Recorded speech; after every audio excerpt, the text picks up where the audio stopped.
Hello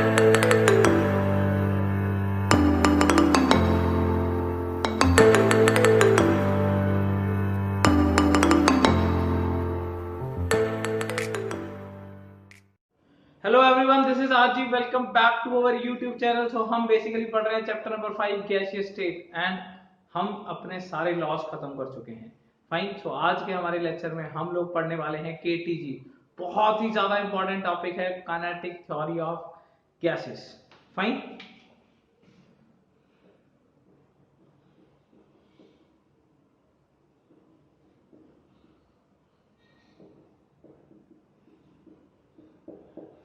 सो KTG basically एक ऐसा assumption set है, यानी कि एक ऐसी मानी हुई बातें हैं, अज्यूम करी हुई बातें हैं, जिससे हमारे सारे के सारे लॉस जो अब तक हमने पढ़े हैं वो आइडली सही बैठते हैं। देखिए, अदरवाइज वो आइडली बिल्कुल, मतलब कह सकता हूं पूरे आइडियल परफेक्ट तरीके से सही नहीं है। बिकॉज बड़ी सिंपल सी बात है, अगर आप चार्ल्स लॉ पे लगा के देखो, टेम्परेचर जीरो पे वो चीज वॉल्यूम जीरो हो जाएगी। तुम्हें भी पता है कोई चीज का वॉल्यूम जीरो कैसे हो सकता है। आप किसी चीज को कितना भी कंप्रेस कर लो, वो जीरो कैसे हो सकती है? खत्म थोड़ी हो जाएगी, गायब थोड़ी हो जाएगी। बड़ी सिंपल सी बात है, गायब तो नहीं हो सकती। इसका मतलब जितने भी हमारे पास लॉस हैं, ये सारे के सारे तभी परफेक्टली आइडली सेट बैठते हैं अगर हम कुछ ना कुछ बातें अज्यूम कर लेते हैं। ठीक है ना, कि ये ऐसे है तो ये बातें सही हैं। फाइन। तो उन अजम्पशन सेट को क्या बोला जाता है? केटीजी। फाइन। एंड अब आगे का जितना भी चैप्टर है वो सारे का सारा इस अजम्पशन सेट पे ऊपर टिका हुआ है, इसीलिए मैंने बोला है कि ये बहुत इंपॉर्टेंट टॉपिक है। क्लियर? मूव करते हैं एक एक करके। 9 अजम्पशन है हमारे पास, 9 की 9 को समझेंगे। हालांकि कई इसमें ऐसी हैं जो बहुत कम इंपॉर्टेंट है, पर बहुत बीच बीच में बहुत ज्यादा इंपॉर्टेंट चीजें हैं। तो हर पॉइंट को ध्यान से पढ़ेंगे। आज का हमारा पूरा लेक्चर केटीजी के ऊपर रहेगा एंड केटीजी की इक्वेशन से देन आई विल प्रूफ कि सारे लॉस कैसे सही निकल के आ रहे हैं। Clear? Let's have it. The very first assumptions. तो अजम्पशन मेरा पहली अजम्पशन है,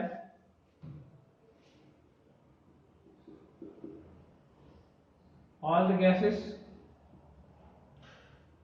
consist of tiny spherical particles called as molecules, which are all identical in shape and size. Fine. All the gas की जगह यहाँ पे द गैसेस कर लो, क्योंकि एक पर्टिकुलर गैस के सारे मॉलिक्यूल्स, पहली बात तो वो टाइनी स्फेरिकल पार्टिकल्स हैं, यानी कि वो नेचर में स्फेरिकल हैं। You all know what are spherical means is, ठीक है ना। छोटे स्फेरिकल पार्टिकल होते हैं, मॉलिक्यूल जो है वो छोटे स्फेरिकल पार्टिकल्स हैं एंड वो सारे के सारे एक पर्टिकुलर गैस के लिए आइडेंटिकल होंगे, शेप में भी साइज में भी। यानी कि मैं साथ साथ में ये बना भी देता हूं। सपोज हमारे पास ये कोई वेसल है एंड इसमें हमारे पास O2 गैस है, ठीक है ना। तो हम कहेंगे कि O2 यहाँ पे मॉलिक्यूल्स जो हैं वो स्फेरिकल फॉर्म में पड़े हैं हमारे पास, छोटे छोटे से पार्टिकल हैं, स्फेरिकल फॉर्म में है एंड ये सारे के सारे शेप और साइज में एक जैसे हैं। फाइन। अगर ये आपको शेप एंड साइज में एक जैसे नहीं लग रहे तो भाई साहब ये मेरा ड्राइंग डिफेक्ट है, ठीक है ना। अदरवाइज ये सारे के सारे शेप और साइज में एक जैसे ही हैं, कोई दिक्कत। सेकेंड अजम्पशन बहुत सिंपल सिंपल सी बातें हैं। सेकेंड अजम्पशन बहुत ज्यादा इंपॉर्टेंट है। जो जो बहुत ज्यादा इंपॉर्टेंट है उसको मैं स्टार मार्क करूंगा। बहुत ज्यादा इंपॉर्टेंट से मेरा मतलब है जिसके बारे में चैप्टर में आगे बहुत ज्यादा बातें होने वाली है, ठीक है ना। फाइन। जो चर्चा में है उसी की चढ़ाई है भाई, सिंपल सी बात है। तो ये वाला वो पॉइंट है जो आगे काफी ज्यादा चर्चा में रहने वाला है। क्लियर? सो पॉइंट है, volume of the molecules itself is negligible as compared to the volume of whole gas या वैसे बहुत ज्यादा जबरदस्त चीज है। मॉलिक्यूल का खुद का वॉल्यूम नेग्लिजिबल है, या फिर नेग्लिजिबल क्या, आप इसे जीरो लिख लो, इसका ये मानना है मॉलिक्यूल का खुद का तो कोई वॉल्यूम ही नहीं है एज कंपैरेटिव टू वेसल। यानी कि हम मान के चल रहे हैं इन मॉलिक्यूल्स का खुद का कोई वॉल्यूम नहीं है। तुमने कंप्रेस किया तो ये सारे का सारा पिस्टन जो है बिल्कुल नीचे लग जाएगा, ये जो पूरा पिस्टन है बिल्कुल नीचे लग जाएगा, कुछ भी नहीं बचेगा। तुम्हें लगता है ऐसा होगा? सोच के देखो।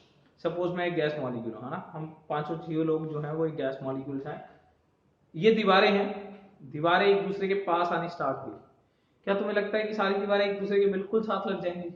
हम क्या गायब थोड़ी हो जाएंगे भाई, सोचो थोड़ा, हम बीच में से गायब थोड़ी हो जाएंगे। दीवारें बहुत पास आ सकती हैं, देखो मेरे और दीवार में जितना गैप है ये दीवार सारी कवर कर सकती है, अरे पर मेरे को गायब थोड़ी कर देगी यार। ये वाली दीवार और ये वाली दीवार के बीच में मैं तो रहूंगा ही ना, अरे पतला सा ही सही रहूंगा तो सही ना। क्या ये दोनों दीवारें टच कर जाएंगी? नहीं, मैं कुछ तो रहूंगा ना, चाहे थोड़ा सा ही सही। ये पिस्टन और ये पिस्टन के बीच में कुछ तो गैस मॉलिक्यूल रहेगा, पर ये कह रहा है कि नहीं होगा। ये कह रहा है कि volume of the gas molecule हमें जीरो लेना है। अगर हम ऐसा मानते हैं तभी हमारे जो अभी तक हमने जो लॉस पढ़े हैं वो आइडियली परफेक्टली सेट बैठते हैं, वो सही आएंगे। Is that thing clear? यही चीज हम पढ़ रहे हैं, हम पढ़ रहे हैं ऐसे assumption जिससे वो लॉ सारे सही हो जाएंगे। समझ पा रहे हो? फाइन। तो volume of the gas molecule क्या है? जीरो लेना है। हम मान के चलते हैं गैस मॉलिक्यूल का खुद का कोई वॉल्यूम नहीं होता। अब किसी के दिमाग में डाउट आ रहा हो, सर ये तो धक्का है, तो धक्का ही है भाई। आइडली अगर प्रूव करना है तो ये हमें assumptions मानने ही पड़ेंगे।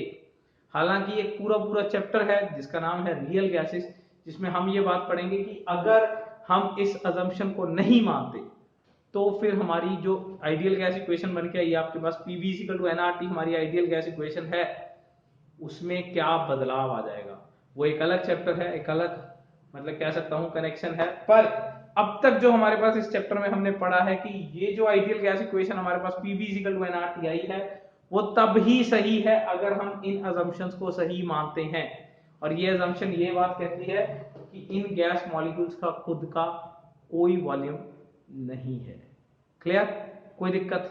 Let's move to the assumption number 3। Fine. gas molecules are in constant random motion and strikes with themselves and the walls of the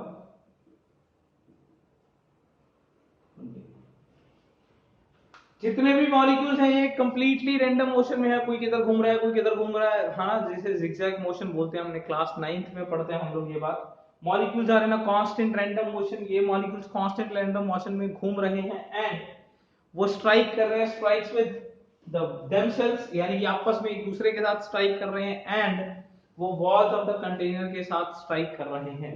fine, कोई दिक्कत? यहीं से हमारा फोर्थ पॉइंट ओरिजिनेट होगा कि जब ये स्ट्राइक करेंगे तो ये प्रेशर जनरेट करेंगे। क्लियर? कोई दिक्कत? Let's have the fourth point, मैं इनको इरेज कर लूं, पर इसमें सेकंड पॉइंट बहुत ज्यादा ध्यान देने वाला है, ध्यान रखेंगे। Let me erase it. So point number 4 जो मैं अभी अभी बात कर चुका हूं, यानी कि प्रेशर किसके कारण है? ये मॉलिक्यूल्स का दीवारों पे स्ट्राइक करने के कारण, यानी कि ये वाली दीवारें, ठीक है ना, ये मेरी भाई साहब ये वाली दीवारें नहीं, ये वाली वेसल की दीवारों के साथ स्ट्राइक करने के कारण एंड खुद के साथ स्ट्राइक करने के कारण, तो मैं कह सकता हूं pressure of the gas is due to collision between gas molecules itself and with the walls of the container.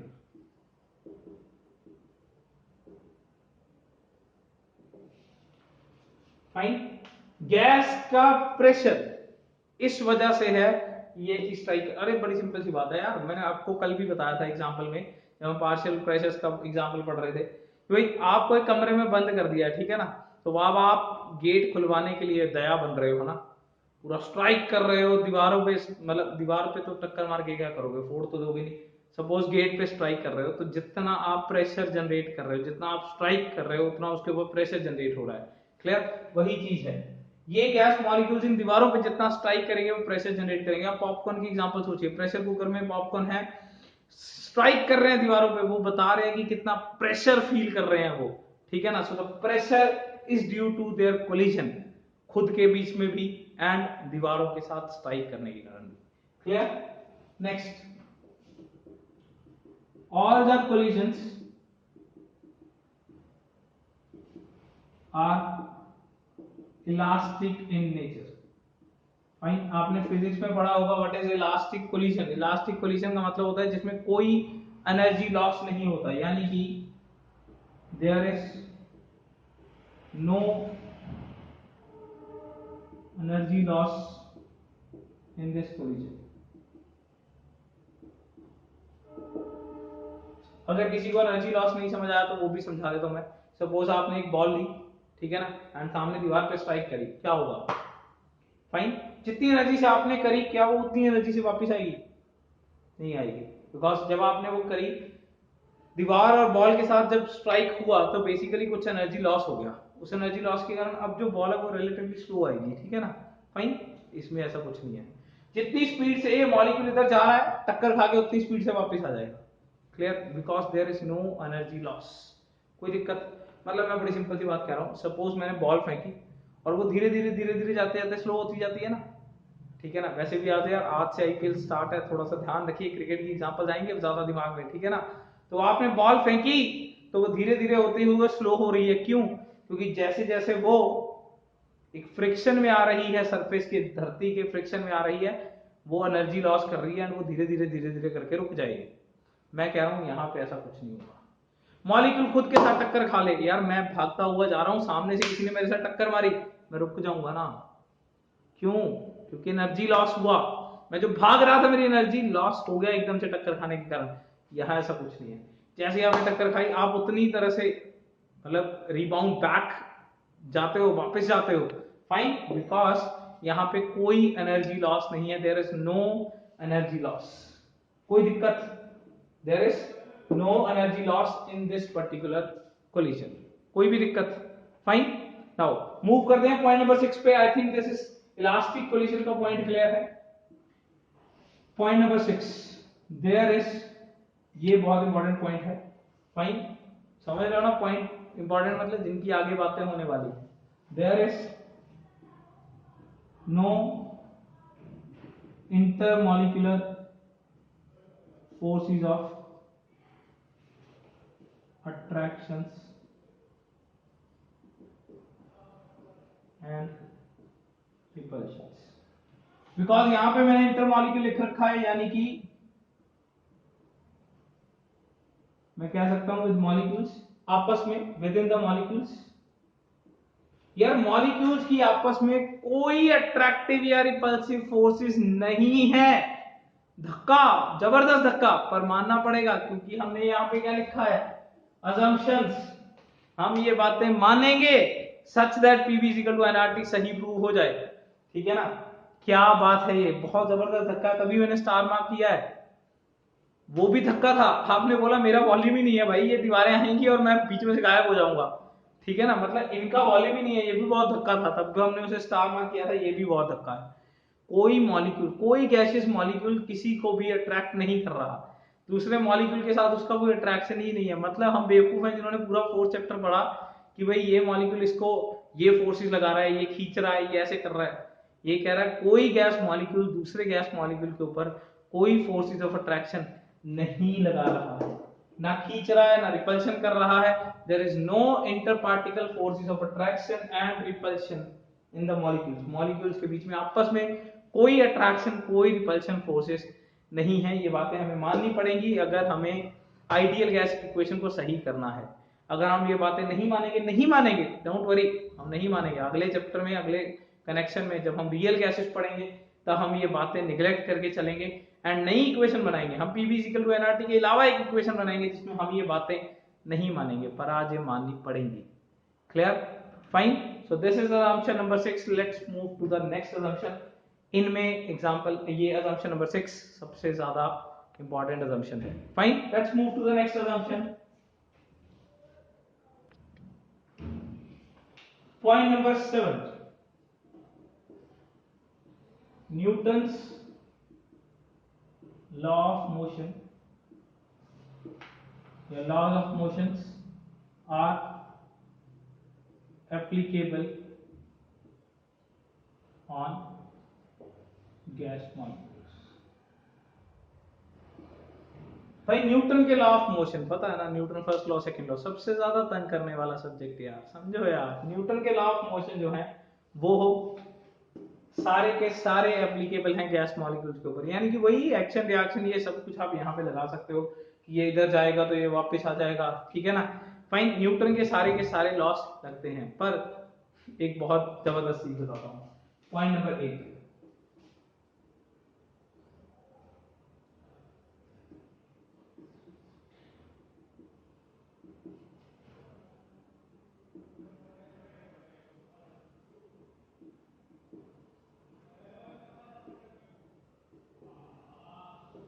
Fine, here we have दुनिया पलट देने वाला, यानी कि हम मान के चलते हैं इन गैस मॉलिक्यूल्स के ऊपर कोई ग्रेविटी नाम की चीज नहीं है।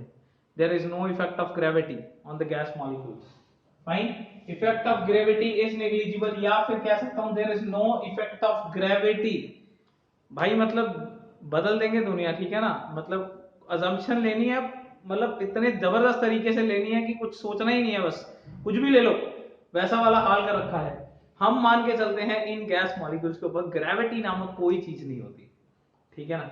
मतलब क्या कर रहे हैं हम कह रहे हैं इनका खुद का कोई वॉल्यूम नहीं है, इन पे ग्रेविटी नहीं है। फाइन, ग्रेविटी तो यार हर चीज के ऊपर है, ये बंदा फेमस ही ग्रेविटी से हुआ है, ठीक है ना। फाइन, चलो these are the assumptions हमें माननी ही पड़ेंगी। Let's move to the assumption number 9। Fine, मतलब समझ रहे हो ना यार, कोई धक्का नहीं है मतलब बड़ी सिंपल सी बात है। ये वो assumptions हैं जिसको हमने सोच के एक इक्वेशन बनाई, ठीक है ना। हमने केटीजी इक्वेशन बनाई जो कि basically PV equal to NRT को परफेक्ट साबित कर रही है। फाइन, पर उसको साबित करने के लिए हमें कुछ बातें माननी पड़ी थी, वो बातें चल रही हैं। Clear, fine. चलिए, point number 9 is the kinetic energy of the gas molecules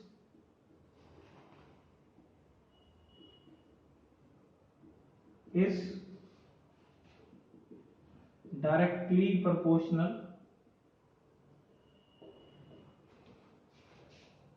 to the absolute temperature of the gas। यानी कि काइनेटिक एनर्जी जो है वो टेम्परेचर के डायरेक्टली प्रोपोर्शनल है। Fine, the kinetic energy of the gas molecule, इन gas molecules की kinetic energy पता है ना, काइनेटिक एनर्जी क्या होती है, it is related with the speed. Fine, so the kinetic energy of the gas molecules is directly proportional to the temperature. अच्छा, मैं सिंपल से तरीके से बताता हूँ। पॉपकॉर्न है ना, तो जैसे तुमने टेम्परेचर बढ़ाया तो वो क्या भागने लग गए, ठीक है ना। या फिर तुम एक कमरे में हो यार, मैं टेम्परेचर बढ़ा देता हूँ, तुम क्या हो रहे हो, बाहर निकलना है यार मेरे को, एंड जैसे ही ठंड हो जाती है तो हम क्या सिकुड़ के बैठ जाते हैं। चलने फिरने की तो हमारी इच्छा ही नहीं होती, फिर सर्दियों में तो रजाई में निकलने का मन नहीं करता, बिकॉज काइनेटिक एनर्जी जीरो, समझ रहे हो। मतलब हम तो चलना चाहते ही नहीं है, टेम्परेचर कम होने पे हम चलना चाहते ही नहीं है, एंड टेम्परेचर ज्यादा पे हम भागते हैं, अरे दूर हो जाए यार तुम। फाइन, वही चीज है, टेम्परेचर ज्यादा है तो मॉलिक्यूल्स का काइनेटिक एनर्जी क्या आएगा, ज्यादा आएगा। अगर टेम्परेचर कम है तो मॉलिक्यूल्स का काइनेटिक एनर्जी क्या है, कम है, ठीक है ना। फाइन, ऐसे जरूरी नहीं है यार कि सारे असम्पशन गलत ही आना, कुछ कुछ बातें सही भी है, ऐसी कोई दिक्कत वाली बात नहीं है।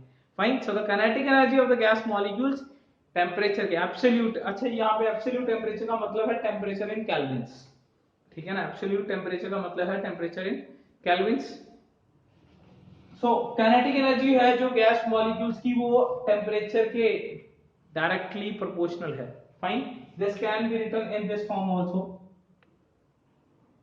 आप इसे हाफ एम यू स्क्वायर बोलते हैं हम यहाँ पे, ठीक है ना। फाइन, सिंपली वही वाली बात है, kinetic energy is equal to half m v square है। और हाफ वैसा ही है, m भी वैसा ही है, mass of gas molecules. v जो वेलोसिटी ऑफ मतलब गैस मॉलिक्यूल होना चाहिए उसको मैंने u स्क्वायर लिखा हुआ है। फाइन, मेरा यहाँ पे जो u बार है ये बेसिकली आरएमएस स्पीड है, ठीक है ना। रिप्रेजेंट करने का तरीका यू कैन सिंपली, आप समझने के लिए आप इसे समझ सकते हो कि ये वेलोसिटी ही है। क्लियर? तो half mv square is directly proportional to temperature. कोई भी दिक्कत, कोई भी दिक्कत? Clear? So these are the 9 assumptions जो कि हमें माननी पड़ेंगी अगर हम ये मान रहे हैं कि KTG equation is correct. Fine, now हम इस बात पे मूव करते हैं कि क्या है केटीजी इक्वेशन और उससे हमारे लॉस कैसे प्रूव होते हैं, यानी कि will derive all the loss from KTG equation. Fine, so let's have the KTG equation. So next topic is verification of gaseous loss from KTG equation. So PV is equal to 1 by 3 mn u square. Fine. So PV is equal to 1 by 3. This is our KTG equation.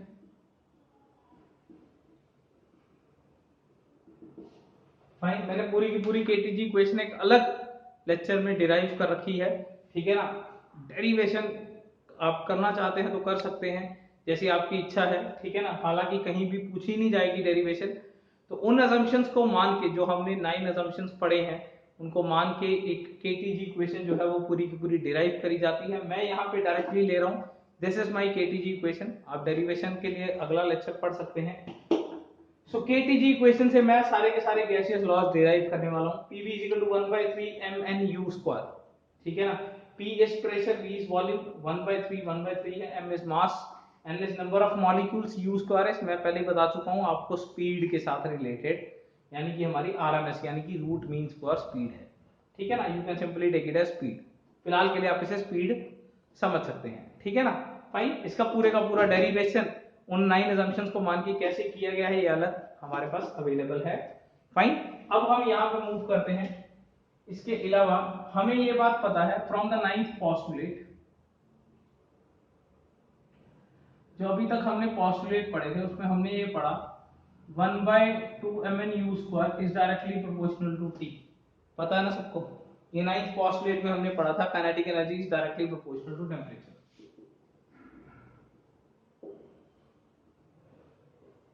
अगर मैं इस directly proportionality के sign को हटाता हूं तो कोई constant लगेगा। Let's take lambda as a constant. Lambda मैंने यहां पे क्या कर रखा है, कांस्टेंट ले रखा है।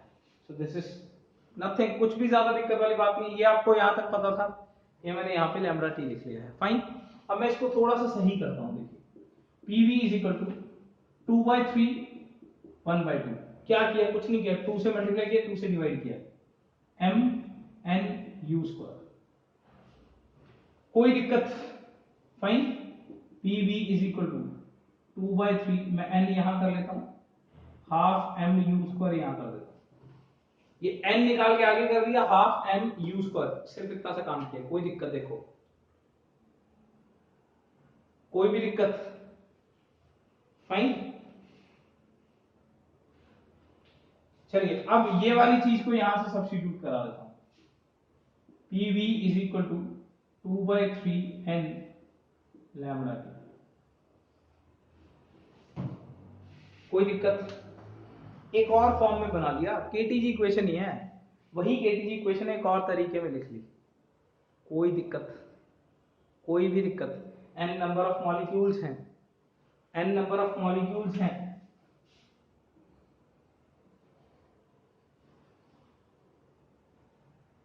T टेम्परेचर है, P प्रेशर है, V वॉल्यूम है, लैम्बडा कांस्टेंट है, और even 2 by 3 is also constant, ठीक है ना। वो तो मैथमेटिकल इक्वेशन है, कोई दिक्कत नहीं है। कोई भी दिक्कत तुम्हें लग नहीं रही कि सिमिलर सी? अरे सोचो, बन गई बन गई बन गई, वहां मोल्स थे, बन नहीं गई सिमिलर? मेरे को तो लग रहा है सिमिलर बन गई, वैसा तो कुछ तो बन गया। फाइन, अगर वैसा सा कुछ नहीं लग रहा तो मैं यहां से प्रूव कर देता हूं। लेट्स हैव इट, ये पॉइंट मैं प्रूव करता हूं। अब तक तो मैंने सिर्फ गैसियस को एक मतलब ये जो केटीजी इक्वेशन है इसको इसके जैसा बनाने की कोशिश करी है। मैं यहां से ये वेरीफाई करके दिखाता हूं आपको, सारे के सारे गैसियस लॉस वेरीफाई करके दिखाता हूं। लेट्स हैव इट, चलिए सारे लॉस प्रूव करके दिखाता हूं। एट कांस्टेंट टेम्परेचर, ठीक है ना, अगर ये की कांस्टेंट है एंड नंबर ऑफ मोल्स, अगर ये चीजें कांस्टेंट है देखिए तो क्या होगा, ये कांस्टेंट है, ये कांस्टेंट, ये कांस्टेंट, ये कांस्टेंट, सारी चीज कांस्टेंट आ गई। PV is equal to constant आ गया, बॉयल्स लॉ आ गया, मानते हो ये बात? चलिए आगे आ जाते हैं। At constant pressure and number of molecules, ये कांस्टेंट है, ये कांस्टेंट है, ये कांस्टेंट है, ये कांस्टेंट है, तो क्या आ गया, V is directly proportional to T।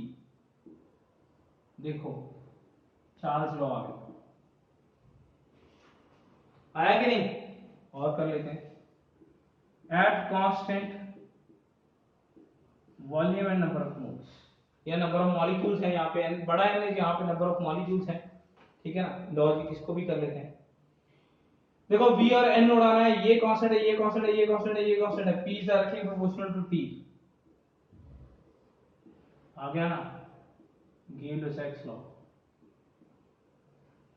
अरे सारे तो निकल रहे हैं भाई, सारे ही निकल रहे हैं, क्लियर? यहाँ पे इसको एक और तरीके में भी कर लेते हैं, एक और तरीके में कर लेते हैं। लो जी, मैं इसको ना अब आइडियल गैस इक्वेशन ही बना देता हूँ। PV is equal to 2/3 N, Na से डिवाइड कर देता हूँ, Na से भी मल्टीप्लाई कर देता हूँ, ठीक है ना, Na से डिवाइड कर देता हूँ, Na से मल्टीप्लाई कर देता हूँ, लैम्बडा T। कोई दिक्कत? नंबर ऑफ मॉलिक्यूल्स को Na से डिवाइड कर देता हूँ, Na से ही मल्टीप्लाई कर देता हूँ, कोई दिक्कत? कोई भी दिक्कत? तो ये मेरे पास क्या बन गया, देखो फर्स्ट चैप्टर पढ़ा है ना, number of molecules divide by Avogadro number, Avogadro number से डिवाइड कर दिया, एवोगाड्रो से मल्टीप्लाई कर दिया, देखो क्या बन गया, ये नंबर ऑफ मोल्स बन गया। PV is equal to 2/3 N Na lambda T।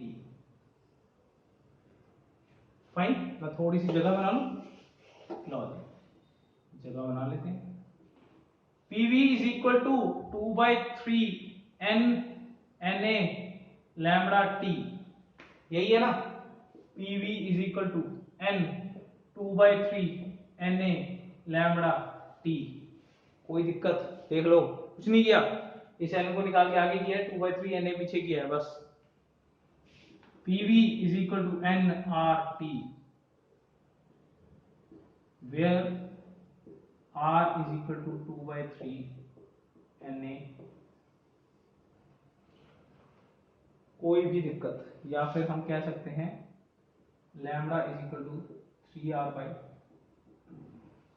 देखो भाई, अगर कोई भी दिक्कत है तो देखो,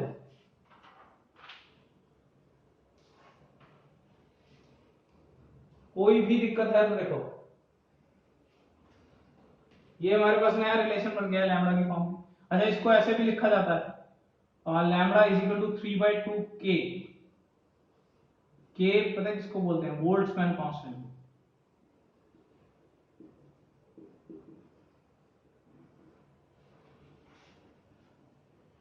K किसको बोलते हैं? बोल्ट, पता है ना K क्या हो गया? K हो गया R/Na, K क्या हो गया? R/Na। अच्छा, आप एक काम करना, ठीक है ना, कमेंट सेक्शन में इसकी वैल्यू बताना क्या होगी, बोल्ट्जमैन कांस्टेंट। R आपको पता ना क्या होता है? R तो यूनिवर्सल गैस कांस्टेंट, उसकी वैल्यू पता है आपको, एंड एवोगाड्रो नंबर भी पता है क्या होता है? This is 0.0821, this is 6.02 into 10⁻23। बताइए बोल्ट्जमैन कांस्टेंट की वैल्यू क्या होगी, वो बताना। खैर सब कुछ छोड़ो, मुद्दे की बात, क्या ये आइडियल गैस इक्वेशन के साथ मैच कर गया? This is verification of all the gaseous laws from KTG equations. कोई दिक्कत? सारे अजम्पशन से हमने एक इक्वेशन बनाई, उस इक्वेशन से हमने सारे के सारे laws, Boyle's law, Charles law, Gay Lussac's law, even the ideal gas equation we have proved. कोई दिक्कत? सारे के सारे फॉर्मूलास पढ़ने की जरूरत है, याद करने की जरूरत है, ये बहुत छोटी छोटी सी चीजें बहुत ज्यादा पूछी जाती हैं, ये बहुत फॉर्मूले बन गए हैं, ध्यान दीजिए जरा। बहुत ज्यादा फॉर्मूले बन गए हैं, सारे के सारे पढ़ने की जरूरत है। हम मिलेंगे अपने अगले लेक्चर में। Till then best of luck, thank you.